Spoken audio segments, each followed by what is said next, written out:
नमस्कार दोस्तों, आप सभी का स्वागत है दृष्टि दर्शन में। यहाँ हम भारतीय संस्कृति और परंपराओं को सिर्फ मान्यताओं के रूप में नहीं बल्कि उनके पीछे छुपे अर्थ, विज्ञान और जीवन शैली के साथ समझते हैं। अगर आपको ऐसे वीडियो पसंद आते हैं तो हमारे चैनल को लाइक, शेयर और सब्सक्राइब जरूर करें। आज हम बात करेंगे साल के पहले त्योहार के बारे में, जो है मकर संक्रांति। एक ऐसा पर्व जो किसी देवी देवताओं की कथा से नहीं बल्कि सूर्य की गति, प्रकृति के चक्र और जीवन की नई शुरुआत से जुड़ा है। भारत में शायद ही कोई ऐसा त्योहार हो जो इतने अलग अलग नामों, इतनी विविध परंपराओं और इतने गहरे अर्थों के साथ मनाया जाता हो। इसलिए आज हम जानेंगे मकर संक्रांति का इतिहास, इसका विज्ञान और आध्यात्मिक महत्व, भारत के अलग अलग हिस्सों में इसे कैसे और क्यों मनाया जाता है, और वे अनोखी कहानियां जो ज्यादातर लोग नहीं जानते। मकर संक्रांति हिंदू पंचांग के अनुसार एक अत्यंत महत्वपूर्ण दिन है, क्योंकि इसी दिन सूर्य मकर राशि में प्रवेश करता है और उत्तरायण की शुरुआत होती है, जिसे देवताओं का दिन और शुभ काल भी माना जाता है। इतिहासकारों और ग्रंथों के अनुसार यह पर्व कम से कम 2000 से 2500 वर्षों से मनाया जा रहा है। ऋग्वेद, यजुर्वेद और महाभारत काल में भी इसका उल्लेख मिलता है, और महाभारत में भीष्म पितामह ने इच्छा मृत्यु के लिए इसी दिन को चुना था। यह पर्व केवल धार्मिक नहीं बल्कि कृषि से जुड़ा हुआ है, क्योंकि यही वह समय है जब रबी की फसल खेतों से घरों तक पहुंचती है और किसानों के लिए यह मेहनत के फल, प्रकृति के प्रति कृतज्ञता और नए कृषि चक्र की शुरुआत का प्रतीक बन जाता है। इसी कारण भारत के हर कोने में यह त्योहार अलग अलग नामों और परंपराओं के साथ मनाया जाता है।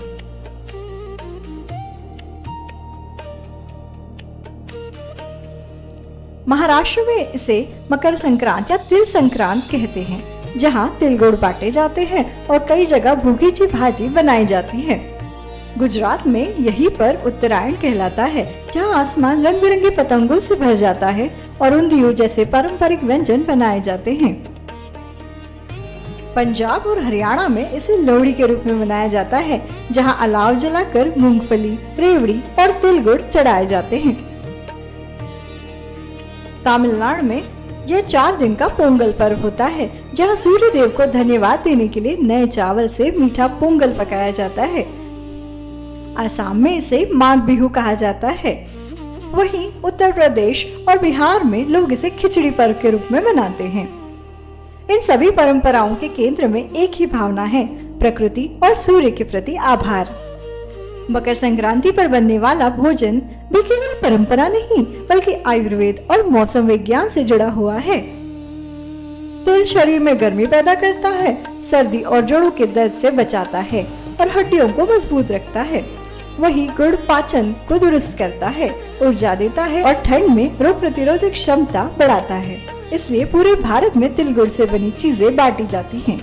महाराष्ट्र में कहा जाता है तिल गुड़ घ्या गुड़ गुड़ बोला, जो सिर्फ मिठास नहीं बल्कि रिश्तों को नए सिरे से जोड़ने का संदेश है। पतंग उड़ाने की परंपरा भी सिर्फ खेल नहीं बल्कि स्वास्थ्य से जुड़ी है, क्योंकि सुबह की धूप, खुले आसमान में समय और शारीरिक गतिविधि विटामिन डी और मानसिक स्वास्थ्य के लिए जरूरी मानी जाती है।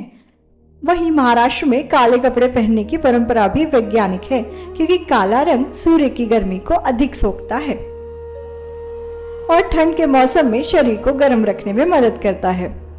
मकर संक्रांति इसलिए भी अलग है क्योंकि यह चंद्रमा पर नहीं बल्कि सूर्य पर आधारित है।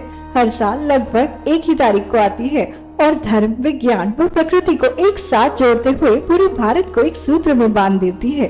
आध्यात्मिक रूप से यह पर्व हमें सिखाता है कि जैसे सूर्य अपनी दिशा बदलकर प्रकाश की ओर बढ़ता है, वैसे ही हमें भी नकारात्मकता छोड़कर सकारात्मकता, दान, सेवा और संयम के मार्गों पर आगे बढ़ना चाहिए। मकर संक्रांति केवल एक त्योहार नहीं बल्कि जीवन का संकेत है कि अंधकार के बाद प्रकाश निश्चित है और हर अंत एक नई शुरुआत लेकर आता है। अगर आपको ये यात्रा पसंद आई तो दृष्टि दर्शन के साथ जुड़े रहिए, क्योंकि हम आगे भी भारत के ऐसे ही जाने माने त्योहारों, परंपराओं और कहानियों को लेकर जरूर आएंगे। तब तक के लिए अलविदा। फिर मिलेंगे एक नई दृष्टि और एक नई कहानी के साथ। धन्यवाद।